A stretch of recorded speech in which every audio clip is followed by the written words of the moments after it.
तो बेटा mono hybrid cross की एक वीडियो मैं आपको ऑलरेडी दे चुकी हूँ। इस वीडियो में मैं डिफरेंट ट्रेट को लेकर के आपको मोनो हाइब्रिड क्रॉस करना दोबारा से सिखा रही हूँ। ध्यान से देखना, रिवीजन हो जाएगा आपका। जैसा कि आपने बोला कि हम कौन से ट्रेट को लेकर के चले, हम ट्रेट लेके चल रहे हैं फ्लावर कलर। तो बिल्कुल जो प्रोसीजर होता है उसको आपको फॉलो करना है। तो आपको क्या करना है, सबसे पहले ट्रेट को मेंशन करना है यहाँ पे कि ट्रेट आपका क्या है, फ्लावर कलर है। फिर इसके दो कंट्रास्टिंग ऑप्शन को आपको दिखाना है। यहाँ पे मेंशन करोगे आप कि इसके दो कंट्रास्टिंग ऑप्शन कौन कौन से हैं। तो कंट्रास्टिंग ऑप्शन कौन कौन से हैं बेटा, एक तो है डोमिनेंट और एक है रिसेसिव। तो डोमिनेंट कौन सा है, फ्लावर कलर में डोमिनेंट है वायलेट फ्लावर, वायलेट फ्लावर, या इसको कलर्ड फ्लावर भी बोल देते हैं। और रिसेसिव है आपका वाइट फ्लावर। रिसेसिव कौन सा है, वाइट फ्लावर। तो डोमिनेंट है वायलेट फ्लावर और रिसेसिव कौन सा है, वाइट फ्लावर। तो सबसे पहले आपको ये मेंशन करने पड़ेंगे। बेटा मेंडेलियन क्रॉस जो भी है वो 3 स्टेप्स में कंप्लीट होती है, ठीक है। मेंडेलियन क्रॉस जितनी भी आप करोगे उनको आपको 3 स्टेप्स में कंप्लीट करके दिखाना है। और वो स्टेप कौन कौन से हैं ये मैं आपको बता देती हूँ। मेंडल की ही बताए हुए ट्रेट है कि हम मेंडेलियन क्रॉस करेंगे तो हमें कौन कौन से स्टेप्स फॉलो करने हैं, ठीक है। उसी के अकॉर्डिंग आपको चलना पड़ेगा। तो मेंडल ने क्या कहा, सबसे पहले तो आपको ट्रू ब्रीडिंग लाइंस लेनी है। सबसे पहले आपको क्या लेनी है, true breeding lines. True breeding line का मतलब क्या है, क्योंकि पी प्लांट एक डिप्लॉयड प्लांट है तो आपको पेयर ऑफ एलील यूज करना है। तो ट्रू ब्रीडिंग लाइन का मतलब क्या है कि जो आप पेयर ऑफ एलील यूज करोगे उसमें दोनों एलील सेम होने चाहिए। दोनों एलील क्या होने चाहिए, सेम होने चाहिए, ठीक है। होमोजाइगस कंडीशन बोलते हैं। क्या बोलते हैं, ट्रू ब्रीडिंग लाइन का मतलब क्या है, सिंपल टर्म्स में अगर हम सोचे तो एलील का जो पेयर होगा वो होमोजाइगस पेयर होगा, मतलब दोनों एलील सेम होने चाहिए। डोमिनेंट है तो डोमिनेंट एलील होना चाहिए, रिसेसिव है तो रिसेसिव एलील होना चाहिए।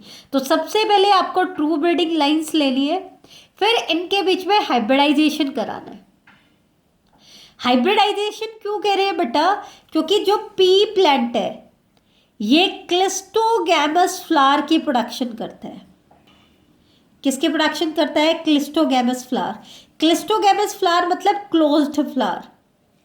क्लोज फ्लावर मतलब जिसमें नेचुरली तो सिर्फ ऑटोगैमी होती है। पॉलिनेशन हम पढ़ चुके हैं। ऑटोगैमी मतलब पॉलिनेशन होगा with in the same flower. एक ही फ्लावर का पोलन जो है उसी फ्लावर के स्टिग्मा पे जाकर के अटैच हो जाएगा।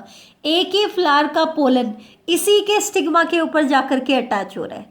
तो नेचुरली तो इसमें सिर्फ ऑटोगैमी हो रही है, लेकिन हमें क्या करना है, हाइब्रिडाइजेशन कराना है। हाइब्रिडाइजेशन कराने के लिए हमें क्या चाहिए, क्रॉस पोलिनेशन कराना पड़ेगा। और क्रॉस पोलिनेशन इसमें नेचुरली तो पॉसिबल है नहीं, तो हमने आर्टिफिशियली इसके अंदर कराना पड़ेगा। तो हम किसकी हेल्प लेंगे, आर्टिफिशियल हाइब्रिडाइजेशन की हेल्प लेंगे। तो आर्टिफिशियल हाइब्रिडाइजेशन की वजह से पी प्लांट में हम हाइब्रिडाइजेशन करा देंगे। इसके स्टेप्स होते हैं ई मस्कुलेशन, बैगिंग, डिजायर्ड पोलिनेशन, री बैगिंग। ये हम ऑलरेडी रिप्रोडक्शन वाले चैप्टर में पढ़ चुके हैं, ठीक है।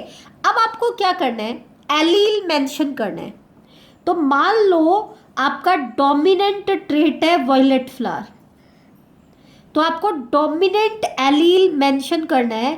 आपकी मर्जी है, आप कोई भी सिंबल ले सकते हो, ठीक है। लेकिन जो सिंबल आपने डोमिनेंट एलील के लिए लिया है, डोमिनेंट एलील के केस में आपको कैपिटल अल्फाबेट लेना है। क्या लेना है, कैपिटल अल्फाबेट। हाँ अभी अभी नहीं आया है, जाओ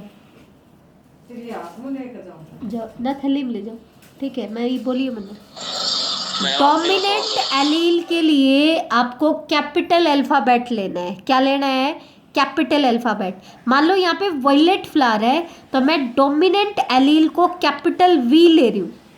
तो उसी ट्रेट के कॉन्ट्रास्टिंग ऑप्शन के लिए आपको सेम अल्फ़ाबेट यूज़ करना है, लेकिन कैसा? Small alphabet. ध्यान देना, अगर डोमिनेंट के लिए आपने कैपिटल वी लिया है तो इसी के रिसेसिव ट्रेट के लिए आपको क्या लेना पड़ेगा? रिसेसिव एलील क्या लेना पड़ेगा? Small v. अच्छे से सिंबल इस तरीके के चूज करें कि क्लियरली डिफरेंस दिखाई दे रहा हो। आपकी मर्जी है, आप इसके लिए कोई और सिंबल यूज कर सकते हो, जैसे कैपिटल सी ले लिया तो आपको वाइट के लिए फिर स्मॉल सी लेना पड़ेगा। एक ही ट्रेट के जो दो कंट्रास्टिंग ऑप्शन है उनके लिए आपको सिंबल क्या लेना पड़ता है? सेम, बट डिफरेंस क्या होता है? मेंडल ने क्या कहा कि डोमिनेंट के लिए आपको कैपिटल अल्फ़ाबेट लेना है और रिसेसिव के लिए उसी का स्मॉल अल्फ़ाबेट लेना है। ठीक है, तो हमने मेंशन कर दिया कि वॉयलेट फ्लावर के लिए हम ले रहे हैं कैपिटल वी और वाइट फ्लावर के लिए हम ले रहे हैं स्मॉल वी। अब हम अपनी क्रॉस करना स्टार्ट करते हैं, ध्यान से देखना। सबसे पहले आपको पेरेंट को रिप्रेजेंट करना है, तो पेरेंट में हमें दो चीज़ें रिप्रेजेंट करनी है, एक तो उनका फिनोटाइप और एक उनका जीनोटाइप। फिनोटाइप मतलब फिजिकल एक्सप्रेशन, कि वो दिखाई कैसा देगा, ठीक है, और जीनोटाइप मतलब जेनेटिक मेकअप। जेनेटिक मेकअप हमें कभी भी दिखाई नहीं देता है, ठीक है, ध्यान देना। जेनेटिक मेकअप को रिप्रेजेंट करना है, मतलब उसके एलील की कंपोजिशन हमें दिखानी है। तो यहाँ पर हम दो चीज़ें दिखाएंगे, पी से डिनोट करें हम पेरेंट को, एक तो पेरेंट का फिनोटाइप और एक हम दिखाएंगे पेरेंट का जीनोटाइप। अब पेरेंट के फिनोटाइप में हमें एक ही ट्रेट के दो कंट्रास्टिंग ऑप्शन लेने हैं। तो यहाँ पे मैं कह रही हूँ वॉयलेट फ्लावर, कि आपका प्लांट कैसा है? वॉयलेट फ्लावर वाला है। इसकी क्रॉस हमें करानी है किसके साथ? वाइट फ्लावर के साथ। तो ये जो फिजिकल एक्सप्रेशन मैं आपको दिखा रही हूँ ये रिप्रेजेंट करेगा उसके फिनोटाइप को। अब हम बात करते हैं उसके जीनोटाइप की। तो जीनोटाइप क्या होता है बेटा? Genetic makeup. अब जो समझने वाली बात है वो ध्यान से देखना आप। जीनोटाइप में मेंडेलियन क्रॉस अगर आपको करनी है, मतलब रिजल्ट आपको वैसे चाहिए जैसे कि मेंडल ने बताई, तो हमेशा शुरुआत किससे होनी चाहिए? ट्रू ब्रीडिंग लाइन, या इसको हम प्योर लाइन भी बोल देते हैं। प्योर लाइन का मतलब है जो भी आप ट्रेट लो उसका आपको होमोजाइगस लेना है। क्या लेना है? होमोजाइगस। होमोजाइगस क्यों? क्योंकि होमोजाइगस इंडिविजुअल की अगर आप सेल्फिंग कराते हो तो क्योंकि आपको प्योर लाइन से शुरुआत करनी है। प्योर लाइन का मतलब होता है homozygous. Homozygous means pair of allele में दोनों एलील एक जैसे होने चाहिए, ठीक है। डोमिनेंट ट्रेट है तो दोनों डोमिनेंट वाले, रिसेसिव ट्रेट है तो दोनों रिसेसिव वाले, ठीक है। तो जैसे कि देखो वॉयलेट फ्लावर के लिए एलील है कैपिटल बी, तो इसका होमोजाइगस जीनोटाइप क्या होगा? Capital V capital V. White flower कैसा ट्रेट है? रिसेसिव ट्रेट, और रिसेसिव एलील कौन सा है? स्मॉल वी, तो इसका होमोजाइगस क्या होगा बेटा? स्मॉल वी स्मॉल वी, ठीक है। तो ये तो हमने पेरेंट के जीनोटाइप और पेरेंट का फिनोटाइप रिप्रेजेंट कर दिया। अब हमें क्या करना है? गैमीट्स बनाने हैं, क्योंकि हम गैमीट्स नहीं बनाएंगे तो फर्टिलाइजेशन नहीं होगा, और फर्टिलाइजेशन नहीं होगा तो अगली जनरेशन प्रोड्यूस नहीं होगी। तो हमें F1 जनरेशन प्रोड्यूस करनी है। तो लॉ ऑफ सेग्रीगेशन के अकॉर्डिंग क्या होता है कि कोई भी ट्रेट को रिप्रेजेंट करने के लिए हम एक पेयर ऑफ एलील को यूज़ करते हैं। तो जब गैमीट बनते हैं तो कभी भी गैमीट्स में एक ही पेयर के दोनों एलील ट्रांसफ़र नहीं होते हैं। कभी भी गैमीट्स में एक ही ट्रेट के एक ही पेयर के दोनों एलील एक गैमीट में ट्रांसफ़र नहीं होते हैं। हर पेयर का एक ही एलील जाता है। अब क्योंकि हम मोनोहाइब्रिड क्रॉस करें तो हमारे पास तो एक ही पेयर है, इसका मतलब ये पेरेंट दो गैमीट बनाएगा, एक तो जिसमें ये वाला कैपिटल वी हो और एक जिसमें ये वाला कैपिटल वी हो, क्योंकि दोनों एलील तो एक गैमेट में आ नहीं सकते और हमारे पास एक ही पेयर है, तो दोनों में इस पेयर का एक एक एलील आ जाएगा। और हमेशा ध्यान रखना, एक पेरेंट जितने भी गैमेट बनाता है ना, हर गैमेट की इक्वल प्रोबेबिलिटी होती है। अब यहाँ पे क्योंकि दो गैमेट बना रहे हैं तो इसकी भी प्रोबेबिलिटी कितनी होगी? 1/2 इसकी भी कितनी होगी 1/2। 1/2 क्यों? क्योंकि दो ही गैमेट बना रहे हैं, तो 50% ये गैमेट है और 50% ये गैमेट है। तो एक में पहला कैपिटल वी आ गया और दूसरे में दूसरा कैपिटल वी। सेम इसलिए भी दो गैमेट बनाए, स्मॉल वी। दोनों की प्रोबेबिलिटी क्या है? इक्वल है। कितनी? 1/2 1/2। अब हमें क्या करना है? प्रोजेनी निकालनी है। कौन सी जनरेशन? F1 generation. F1 का मतलब क्या होता है? First filial generation. ठीक है, F1 जनरेशन का मतलब क्या है? दो जेनेटिकली डिफरेंट प्लांट के बीच में जब हमने हाइब्रिडाइजेशन कराया, तो जो पहली जनरेशन आती है उसको हम क्या कहते हैं? F1 जनरेशन कहते हैं। तो F1 जनरेशन निकाले कैसे? उसके लिए हम चेकर बोर्ड यूज करते हैं। तो चेकर बोर्ड कैसे? कि इस तरीके का हमें चेकर बोर्ड बनाना है। ये हमें सिंबल रिप्रेजेंट करना है। यहाँ पे इसमें एरो तो रिप्रेजेंट करेगी मेल को और प्लस साइन रिप्रेजेंट करेगा फीमेल को, क्योंकि हम मेल के लिए ये सिंबल यूज करते हैं और फीमेल के लिए ये सिंबल यूज करते हैं। तो उन्हीं को हमने यहाँ ये रिप्रेजेंट किया है। इसका मतलब क्या है? मेल जो गैमीट बनाएगा वो तो हमें यहाँ लिखने हैं, टॉप मोस्ट आपकी जो रो है, और जो फीमेल जो गैमेट बनाएगा वो सबसे लेफ्ट कॉलम में आपको रिप्रेजेंट करने हैं। ठीक है, एक चेकर बोर्ड है, मतलब एक बड़ा स्क्वायर जिसके अंदर कई सारे छोटे छोटे स्क्वायर होंगे। तो यहाँ अब क्योंकि पी प्लांट तो बाइसेक्सुअल फ्लावर प्रोड्यूस कर रहा था, लेकिन हमें इनमें ऑटोगैमी नहीं करानी। तो ऑटोगैमी नहीं करानी तो हमें एक का मेल पार्ट लेना पड़ेगा और एक का फीमेल पार्ट। तो जिसका आप मेल पार्ट सेलेक्ट कर रहे हो उसके गैमेट तो आपको यहाँ रिप्रेजेंट कर रहे हैं, और जिसका आप स्टिग्मा ले रहे हो उसके फीमेल गैमेट यहाँ रिप्रेजेंट करने। तो मान लो वायलेट फ्लावर का हम एंथर ले रहे हैं, मतलब पोलन ग्रीन चूज कर रहे हैं, तो इसके गैमेट हम यहाँ रिप्रेजेंट करेंगे। तो ये दो गैमेट बना रहे हैं, दोनों का जीनोटाइप सेम है, तो हमने रिप्रेजेंट कर दिए। फीमेल के गैमेट को हम यहाँ रिप्रेजेंट करेंगे, तो ये हमने फीमेल के गैमेट को रिप्रेजेंट कर दिया। अब हम चेकर बोर्ड को कंप्लीट कर देंगे। तो टॉप मोस्ट रो में तो मेल के गैमेट हैं और लेफ्ट कॉलम में फीमेल के गैमेट हैं। अब बाकी के जो चेकर बोर्ड के स्क्वायर बचे हैं उनमें हमें प्रोजेनी का जीनोटाइप लिखना है। कैसे लिखेंगे? सबसे पहले पहला एग आपको लेना है और इसको पहले स्पर्म के साथ फ्यूज करना है, मतलब मेल गैमेट के साथ। तो यहाँ पे फीमेल एग का जीनोटाइप क्या है? स्मॉल वी, और यहाँ पे क्या है? Capital we. तो दोनों को मिला दें तो पेयर अगर हम बनाए तो हमारे पास क्या बनेगा? Capital V small v. क्योंकि जो प्रोजेनी आएगी वो तो डिप्लॉयड आएगी। गैमेट कैसे थे? हैप्लॉयड। तो उनमें तो हर पेयर का एक एक एलील था, लेकिन प्रोजेनी में फिर से पेयर बन जाएगा। तो जब भी आपके दो डिफरेंट एलील हो तो उनके केस में हम डोमिनेंट को पहले रिप्रेजेंट करते हैं और रिसेसिव को बाद में। ऐसे ही इसका पहला ही एग रखो, लेकिन क्योंकि रैंडम मेटिंग होती है, हो सकता है इसका ये एग इस स्पर्म के साथ फ्यूज हो, या हो सकता है इसके साथ ना होकर के इसके साथ हो। तो हमें सारी की सारी पॉसिबिलिटी यहाँ पे रिप्रेजेंट करनी है। तो यहाँ पे भी क्या आ जाएगा? Capital V small v. Same हो सकता है कि एग ये वाला फ्यूज ना होकर के ये वाला फ्यूज हो, तो इसकी भी प्रोबेबिलिटी हम यहाँ पे रिप्रेजेंट कर देंगे कि क्या प्रोजेनी हो सकती है। तो इस तरीके से आपने क्या देखा कि F1 जनरेशन का रिजल्ट अगर हम निकाले बेटा, F1 का रिजल्ट अगर हम निकाले तो आपने क्या देखा? ऑल प्रोजेनी, सारी की सारी प्रोजेनी सेम जीनोटाइप की है। सेम जीनोटाइप कैसे? ध्यान से देखो, 4 प्रोजेनी हमारे पास आई है और चारों का जीनोटाइप क्या है? Capital V small v. तो जीनोटाइप सबका सेम है। अब बात आती है फिनोटाइप की। तो बेटा अगर दोनों एलील डोमिनेंट वाले हैं तो ट्रेट कैसा आता है? डोमिनेंट। और दोनों एलील रिसेसिव वाले हैं तो ट्रेट कैसा दिखाई देगा? फिनोटाइप क्या होगा? रिसेसिव वाला।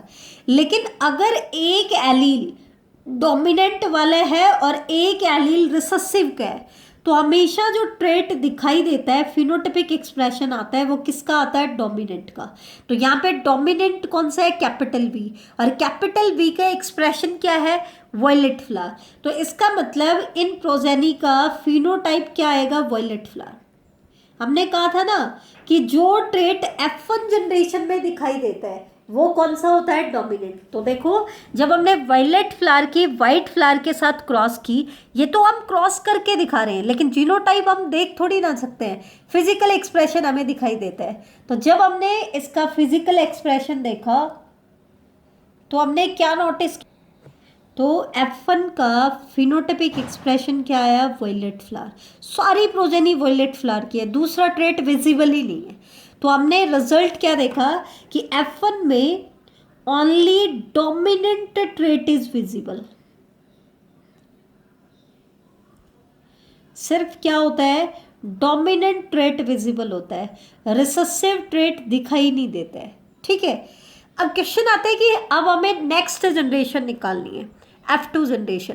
तो F2 जनरेशन हम कैसे निकालें, F2 निकालने का तरीका क्या होता है बेटा, जो F1 प्रोजेनी आई है उन्हीं की सेल्फिंग हम कराते हैं। सेल्फिंग का मतलब F1 प्रोजेनी की आपस में ही क्रॉस पॉलिनेशन कराएंगे, सेल्फ पॉलिनेशन नहीं कराएंगे। यहाँ पे बेटा एक चीज ध्यान रखना, ऐसा नहीं है कि इन दोनों प्लांट की ब्रीडिंग हम कराएंगे तो हमें 4 प्रोजेनी मिलेंगे। ये 4 प्रोजेनी नंबर नहीं है, ये पॉसिबल कॉम्बिनेशन है कि जो कॉम्बिनेशन बनेगा वो इन चारों में से बनेगा, इसके अलावा कोई कॉम्बिनेशन नहीं बन सकता है। ये सिर्फ प्रोबेबिलिटी कॉम्बिनेशन दिखा रहा है, नंबर को रिप्रेजेंट नहीं करता है। ठीक है, प्रोजेनी कितनी भी हो सकती है, वो प्लांट टू प्लांट वेरी करता है, नंबर कितना भी हो सकता है, लेकिन इन जीनोटाइप और फिनोटाइप इन कॉम्बिनेशन के अलावा नहीं आएगा। ठीक है, तो ये चीज आप ध्यान रखना। अब सेल्फिंग का मतलब क्या है, जो भी प्रोजेनी आई है F1 जनरेशन उनकी आपस में मेटिंग करानी है। अब क्योंकि हम हाइब्रिडाइजेशन करा रहे हैं तो हमें 2 डिफरेंट प्लांट लेने पड़ेंगे। हालांकि पी प्लांट में एक ही फ्लावर में दोनों 6 ऑर्गन आपको मिलते हैं। तो मान लो इस प्लांट का हम मेल पार्ट यूज कर रहे हैं, इसका फीमेल, लेकिन क्योंकि F1 जनरेशन में सभी का जीनोटाइप सेम है और फिनोटाइप सेम है, तो हमें लगता है कि उसी को हमने उसी से मल्टीप्लाई कर दिया। उसी से नहीं किया, हम 2 अलग अलग प्लांट ले रहे हैं। अगर ये बाइसेक्सुअल नहीं होते, मान लो ये 2 मेल होते और ये 2 फीमेल होते, तो एक पेरेंट तो हमें मेल का लेना है और एक किसका लेना है, फीमेल का। ये चीज ध्यान रखना। तो अब हम कर रहे हैं इनकी सेल्फिंग। सेल्फिंग में हमने क्या किया, एक का मेल पार्ट ले लिया जिसका जीनोटाइप है कैपिटल वी स्मॉल वी, और दूसरे का फीमेल पार्ट ले लिया उसका भी जीनोटाइप है कैपिटल वी स्मॉल वी। अब हमें क्या करना है, F2 जनरेशन निकालनी है, अगली जनरेशन। मतलब 2 जेनेटिकली डिफरेंट प्लांट की मेटिंग से जो प्रोजेनी मिली उनकी आपस में सेल्फिंग कराने से जो नेक्स्ट जनरेशन मिलेगी वो क्या कहलाएगी, F2 जनरेशन। तो वो निकालने के लिए हमें क्या करना पड़ेगा, इनमें रिप्रोडक्शन कराना पड़ेगा। तो उसके लिए हमें क्या चाहिए, गैमीट चाहिए। अब इस बार देखो, ध्यान से देखो, इस बार आपको क्लियरली सेग्रीगेशन समझ में आएगा। हमारे पास एक ही पेयर ऑफ एलील है। अब एक पेरेंट कितने गैमीट बनाएगा, उसका फॉर्मूला था 2 की पावर n। n मतलब पेयर ऑफ एलील। तो यहाँ पर पेयर ऑफ एलील क्या है, 1। तो एक पेरेंट कितने गैमीट बनाएगा, 2। तो इसलिए 2 कैसे बनाए, पेयर ऑफ एलील का सेग्रीगेशन होगा। हर गैमीट में एक पेयर का सिर्फ एक ही एलील आएगा। तो हमारे पास तो है ही एक पेयर, तो इसका कैपिटल V एक गैमीट में आ जाएगा और स्मॉल v दूसरे गैमीट में आ जाएगा। अब क्योंकि एक पेरेंट 2 गैमीट बना रहा है तो दोनों गैमीट की प्रोबेबिलिटी क्या होगी, सेम। तो कैपिटल V कैरिंग गैमीट की probability 1/2, small v carrying gamete की प्रोबेबिलिटी 1/2। सिमिलरली ये भी 2 गैमीट बनाएगा, capital V and small v। इसकी भी प्रोबेबिलिटी 1/2, इसकी भी प्रोबेबिलिटी 1/2। ठीक है, अब हमें क्या करनी है, F2 जनरेशन निकालनी है। सेम वही प्रोसेस है। वही प्रोसेस कैसे, आपको जिसका मेल पार्ट सेलेक्ट करना है उसके गैमेट टॉप मोस्ट रो में लिखो, और जिसका फीमेल पार्ट आपने सेलेक्ट किया है उसके गैमेट आपको कहाँ लिखने हैं, लेफ्ट कॉलम में। तो मान लो मैं इसका डोमिनेंट, इसका मेल पार्ट ले रही हूँ, तो इसके दोनों गैमेट को मैंने यहाँ रिप्रेजेंट किया और दूसरे के दोनों गैमेट को मैंने यहाँ रिप्रेजेंट किया। सेम आपको क्या करना है, पहला एग उठाओ, क्योंकि सारी पॉसिबिलिटी हम दिखा रहे हैं, इसको पहले मेल गैमेट के साथ फर्टिलाइज करो। तो जीनोटाइप क्या आएगा, कैपिटल V कैपिटल V। हो सकता है ये इसके साथ फ्यूज होने की बजाय इसके साथ कर जाए, तो क्या आएगा, कैपिटल V स्मॉल v। हो सकता है ये एग फर्टिलाइज ही ना हो, ये वाला एग हो, तो फिर क्या होगा, कैपिटल वी स्मॉल वी। हो सकता है ये एग इसके साथ फर्टिलाइज करने की बजाय इसके साथ हो जाए, तो फिर क्या आएगा, स्मॉल वी स्मॉल। अब यहाँ पर हमें रिजल्ट निकालना है, तो कैसे रिजल्ट निकालते हैं, कैसे काउंट करते हैं, हमें टॉप मोस्ट रो से चलना है। प्रोजेनी की टॉप मोस्ट रो कौन सी है, ये, और उसमें लेफ्ट से राइट। तो सबसे पहले इसको देखना है, फिर इसको, फिर हम नीचे आएंगे लेफ्ट से राइट। ये हमारा प्रोसीजर होता है। तो अगर हम टाइप ऑफ जीनोटाइप बात करें, तो पहला जीनोटाइप क्या है, कैपिटल वी कैपिटल वी। इस जीनोटाइप के कितने इंडिविजुअल है, एक ही है, तो ऐसी कॉम्बिनेशन कितनी आई, 1। फिर दूसरा genotype capital V small v, ऐसे इंडिविजुअल कितने हैं, एक ये रहा और एक ये रहा, तो कितने हैं बेटा, 2। और स्मॉल वी जीनोटाइप के इंडिविजुअल कितने हैं, 1। इसका मतलब F2 जनरेशन का जीनोटाइपिक रेशियो क्या आया बेटा, जीनोटाइपिक रेशियो आया हमारा 1:2:1, जिसमें 1 कैसे है, जीनोटाइप बता रहे हैं। तो फर्स्ट कौन सा होता है, जर्नलाइजेशन अगर हम करें तो दोनों, पहला जो जीनोटाइप होगा वो होमोजाइगस डोमिनेंट होगा। मतलब होमोजाइगस डोमिनेंट, डोमिनेंट एलील के लिए हमने क्या सिंबल लिया था, कैपिटल वी, तो इसका होमोजाइगस क्या हो जाएगा, कैपिटल वी कैपिटल वी। दूसरा क्या होगा, हेट्रोजाइगस। 1:2 में 50% प्रोजेनी कैसी आ रही है, हेट्रोजाइगस, मतलब इसका जीनोटाइप क्या होगा, कैपिटल वी स्मॉल वी। और लास्ट वाला 1 कैसा होगा, होमोजाइगस रिसेसिव, मतलब स्मॉल वी स्मॉल वी। अब हम बात करें फिनोटाइप की, तो पहले जीनोटाइप में दोनों एलील डोमिनेंट वाले हैं। अब होमोजाइगस है तो जैसा एलील है वैसा ही एक्सप्रेशन आएगा। तो यहाँ पे आ जाएगा वॉयलेट फ्लावर और यहाँ आ जाएगा वाइट फ्लावर। अब बचा आपका कैपिटल वी स्मॉल वी, जहाँ पे हेट्रोजाइगस पेयर होता है। वहाँ पे मैंने क्या बताया था, हेट्रोजाइगस पेयर में जो फिजिकल एक्सप्रेशन आता है, मतलब फिनोटाइप आता है, वो डोमिनेंट का आता है। तो डोमिनेंट कौन सा है, कैपिटल वी, और कैपिटल वी का एक्सप्रेशन कौन सा है, वॉयलेट। तो यहाँ पे भी क्या आएंगे, वॉयलेट फ्लावर आएंगे। अब देखो, एक कॉम्बिनेशन तो ऐसा था और 2 कॉम्बिनेशन ऐसे थे, तो टोटल 3 कैसे हो गए, वॉयलेट फ्लावर वाले, और 1 कैसा हो गया, वाइट फ्लावर वाला। वैसे जर्नलाइजेशन अगर हम करें तो जर्नलाइजेशन हम क्या कर देंगे, F2 जनरेशन में फिनोटाइपिक रेशियो आएगा 3:1। फिनोटाइपिक रेशियो क्या आएगा बेटा, 3:1। 3 में कौन सा आएगा, जो डोमिनेंट ट्रेट होगा, और 1 में कौन सा आएगा, रिसेसिव ट्रेट। तो ये हमने जर्नलाइजेशन कर लिया। अब मैं आपको कहूँ, ध्यान से देखना, कि पोर्ड कलर के लिए मुझे रिजल्ट बताओ। तो आपको पता है पोर्ड कलर में डोमिनेंट कौन सा है, ग्रीन पोर्ड, और रिसेसिव कौन सा है, येलो पोर्ड। ग्रीन पोर्ड के लिए एलील मैंने लिया है कैपिटल जी, और येलो पोर्ड के लिए मैंने लिया है स्मॉल जी, प्योर लाइन ले ली। तो अगर हमें क्रॉस नहीं करनी हो, सीधे रिजल्ट बताने हो, तो जर्नलाइजेशन से हम बताएंगे। कैसे, अगर आपसे कोई पूछे कि इसका F1 का रिजल्ट क्या होगा, तो हमने क्या कहा था, F1 में सिर्फ एक ही पेरेंट का ट्रेट दिखाई देगा, और वो पेरेंट कौन सा, डोमिनेंट। तो इसका मतलब डोमिनेंट कौन सा है, ग्रीन पोर्ड। इसका मतलब F1 का फिनोटाइप क्या आएगा, एक ही पेरेंट का फिनोटाइप दिखाई देगा, वो भी कैसा होगा, ग्रीन पोर्ड। और F1 का जीनोटाइप कैसा आता है, डोमिनेंट के लिए हेट्रोजाइगस होता है। F1 का जीनोटाइप क्या आएगा, डोमिनेंट के लिए हेट्रोजाइगस। अब डोमिनेंट एलील कौन सा है, कैपिटल जी, तो इसका हेट्रोजाइगस क्या आएगा, कैपिटल जी स्मॉल जी। अब करके देख लेना, क्रॉस का रिजल्ट यही आएगा।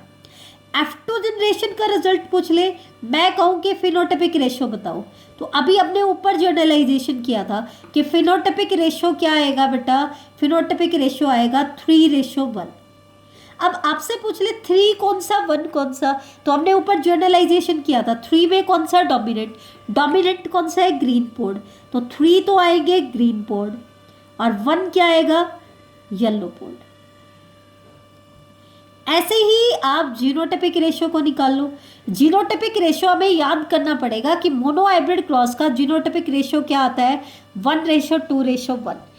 पहले 1 में होमोजाइगस डोमिनेंट, यहाँ पे होमोजाइगस डोमिनेंट क्या होगा, कैपिटल जी। 2 में क्या हेट्रोजाइगस, तो इसका हेट्रोजाइगस क्या हो जाएगा, कैपिटल जी स्मॉल जी।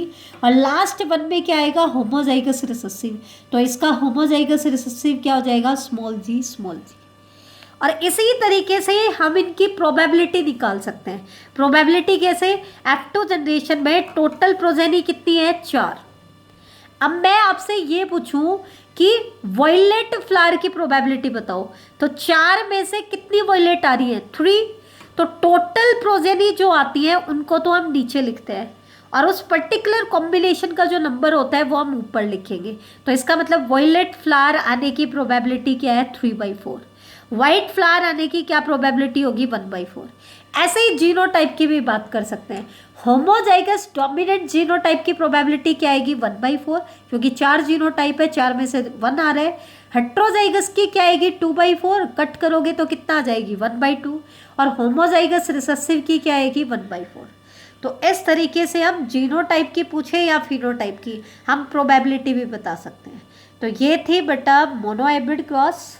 कल की क्लास में हम डाई हाइब्रिड क्रॉस डिस्कस करेंगे। थैंक यू बेटा।